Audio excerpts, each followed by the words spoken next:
আসসালামু আলাইকুম রহমতুল্লাহ। আশা করছি সকলেই ভালো আছেন। আজকে ইংরেজির খুবই গুরুত্বপূর্ণ একটি বিষয় নিয়ে কথা বলবো। বিসিএস থেকে শুরু করে দেশের প্রায় প্রতিটি প্রতিযোগিতামূলক পরীক্ষা, এমনকি সম্প্রতি বিশ্ববিদ্যালয় ভর্তি পরীক্ষায়ও এই অংশটি থেকে প্রশ্ন এসে থাকে। এমনকি খোদ বিসিএস লিখিত পরীক্ষায় 65 নম্বরের প্রশ্ন এসে থাকে এই অংশটি থেকে।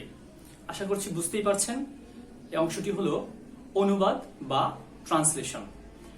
আমাদের অধিকাংশ শিক্ষার্থীর অনুবাদ বা ট্রান্সলেশনে ব্যাপক দুর্বলতা লক্ষ্য করা যায়, যার ফলে প্রতিযোগিতামূলক পরীক্ষায় আমরা অন্যদের চেয়ে অনেকটাই পিছিয়ে পড়ি। আসলে ট্রান্সলেশন কিংবা অনুবাদ এটি আসলে একটি আর্ট বা চর্চার বিষয়। অর্থাৎ যে যত বেশি চর্চা করবে তার ট্রান্সলেশন কিংবা দক্ষতা তত বেশি বাড়বে। তাহলে আমি ইনশাআল্লাহ চেষ্টা করব কিছু ধারাবাহিক ক্লাসের মাধ্যমে এই ট্রান্সলেশন বা অনুবাদের বিষয়টিতে আপনাদেরকে সাহায্য করার জন্য। তাহলে আজকের আলোচনার বিষয়টি দেখা যাক। আজকে আমি আলোচনা করার চেষ্টা করছি যে অনুবাদে দক্ষতার জন্য যেসব বিষয়গুলোকে একান্তই আমাদের ফোকাস করতে হবে। ফার্স্ট অফ অল আমাদেরকে ফোকাস করতে হবে একটি বেসিক ফর্মুলার উপর। কারণ হচ্ছে যদি আমাদের একটি বেসিক ফর্মুলা জানা থাকে, তাহলে ট্রান্সলেশনের কোন অংশের পরে কোন অংশ আমরা সংযোজিত করব সেই বিষয়টা ভালোভাবে আমরা সংযোজন করতে পারবো। তাহলে প্রথম আমরা যে বিষয়টি দেখবো সেটি হচ্ছে basic formula. Second of all, parts of speech অর্থাৎ নাউন, প্রোনাউন কিংবা অ্যাডজেক্টিভের কিছু ব্যবহার, স্পেসিফিক ব্যবহার আমাদেরকে জানতে হবে, যেটি ট্রান্সলেশনে খুব কাজে লাগবে। এরপর আমরা মডিফায়ারের ব্যবহার দেখব।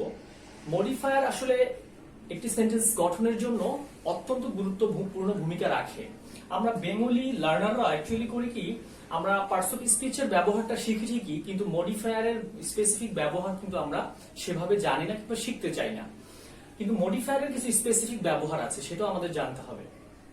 এরপরে আমরা দেখব বিশেষভাবে আমাদেরকে ভার্বের কিছু ব্যবহার জানতে হবে, কারণ একটি সেন্টেন্স গঠনে ফাইনাইট এবং নন ফাইনাইট ভার্বের ব্যাপক ভূমিকা রয়েছে।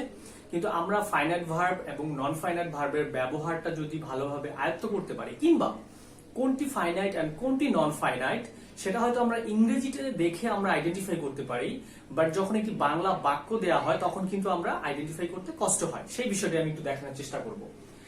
এরপর টেন্স এবং ভয়েসের বেসিকটা আমাদেরকে জানতে হবে, কারণ টেন্সের বেসিক যখন আমরা জানবো তখন একটি সেন্টেন্সের ভার্ব সেটি কোন ফর্মে হবে, সেটি present, past or future form, so we can identify that. এরপর আমরা ভয়েসের ব্যবহারটা জানা অত্যন্ত জরুরি, কারণ সেন্টেন্সের সাবজেক্টিভ প্যাসিভ হবে না অ্যাক্টিভ হবে, সেটি যদি আমরা নির্দিষ্ট করে না বসাতে পারি তাহলে সেন্টেন্সটি মূলত একটি ভুল সেন্টেন্স হবে।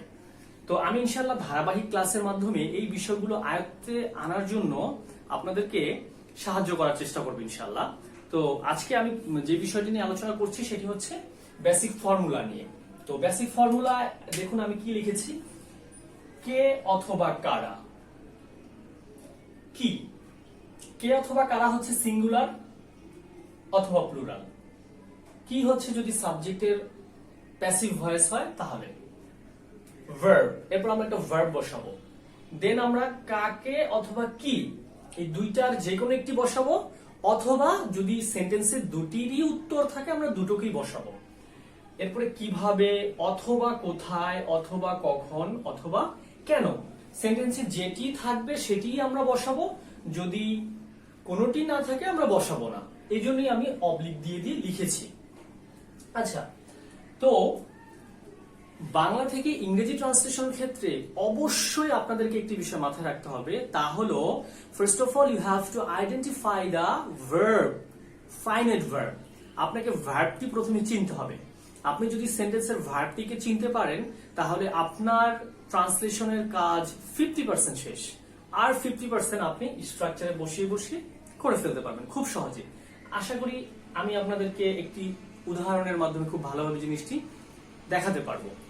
আরেকটি বিষয় হচ্ছে যে বাংলা বাক্যে সবসময় ভার্ব থাকে সেন্টেন্সের শেষে। তো চলুন আমরা প্রথমে ভার্বটিকে আইডেন্টিফাই করি। আচ্ছা, তাহলে আমি একটি সেন্টেন্স লিখেছি, জনাব বাবুল প্রতি বছর গ্রামে সওয়াবের আশায় গরিবদেরকে গোপনে অর্থ সাহায্য দেন। খেয়াল করুন, এইখানে একটি সেন্টেন্স, এই সেন্টেন্সটিকে আমি আপনাদেরকে স্ট্রাকচারের মাধ্যমে দেখানোর চেষ্টা করব। তাহলে আমার প্রথম প্রশ্ন, ভার্ব কোথায়? আচ্ছা, দেখুন তো, জনাব বাবুল, এটা নিশ্চয়ই ভার্ব না। প্রতি বছর, গ্রাম, সওয়াব, গরিব, গোপন, অর্থ সাহায্য, কোনোটাই কিন্তু ভার্ব না। আমরা বলেছিলাম বাংলা বাক্যে ভার্ব থাকে সবার শেষে, তাহলে দেন হচ্ছে ভার্ব। আমরা ভার্ব পেয়ে গিয়েছি, এখন আমাদের পুরো সেন্টেন্সটি করতে 30 সেকেন্ডের মতো সময় লাগবে। খেয়াল করে দেখুন। তাহলে দেন, দেন ইংরেজি হচ্ছে কি? গিভ, দেওয়া, দেন বা দেওয়া। আচ্ছা, এখন আমি প্রশ্ন করব, ভার্বকে শুধু প্রশ্ন বলি উত্তর বেরিয়ে যাবে। কে দেন? খেয়াল করুন, কে দেন? জনাব বাবুল, তাহলে মিস্টার বাবুল। দেন বা দেওয়া ইংরেজি হচ্ছে গিভ। যেহেতু তিনি প্রতি বছর দেন, প্রেজেন্ট ইনডিফিনিট হবে গিভস। কেমন? আচ্ছা, এখন প্রশ্ন হচ্ছে, খেয়াল করুন, আমরা সাবজেক্ট পেয়ে গিয়েছে। কারা দেন? উত্তর নেই, আমরা বসাবো না। কি দেন? এখানে এটা তো প্যাসিভ না, সেজন্য আমরা এটাকে এভাবে লিখবো না। এবার খেয়াল করুন, ভার্ব বসিয়েছি আমরা। এখন প্রশ্ন হচ্ছে কাকে দেন? আপনি একটা জিনিস খেয়াল করুন, আমি বারবার কিন্তু ভার্বের কাছে ফিরে যাচ্ছি। কাকে দেন? গরিবদেরকে দেন। গিভস দা পুর, গরিবদেরকে দেন। প্রশ্ন, কি দেন? অর্থ সাহায্য দেন। কি দেন? অর্থ সাহায্য দেন। তাহলে অর্থ সাহায্য ইংরেজি কি? Financial help, financial help, financial help. আচ্ছা, এবার আসেন, তাহলে আমি কাকে অথবা কি পর্যন্ত বসিয়েছি। এখন প্রশ্ন, কিভাবে দেন? দেখি উত্তর আছে কিনা। কিভাবে দেন? গোপনে দেন। দেখুন উত্তর বেরিয়ে গেছে, গোপনে দেন। তাহলে গোপন ইংরেজি কি? Secretly, secretly. গোপনে দেন ইংরেজি হচ্ছে সিক্রেটলি। আচ্ছা, এখন প্রশ্ন হচ্ছে কোথায় দেন? দেখুই আমরা উত্তর পাই কিনা। যদি উত্তর পাই তাহলে আমরা বসাবো, যদি উত্তর আমরা না পাই বসাবো না। আচ্ছা, কোথায় দেন? খেয়াল করুন, গ্রামে দেন। তাহলে গ্রাম ইংরেজি হচ্ছে কি? In the village.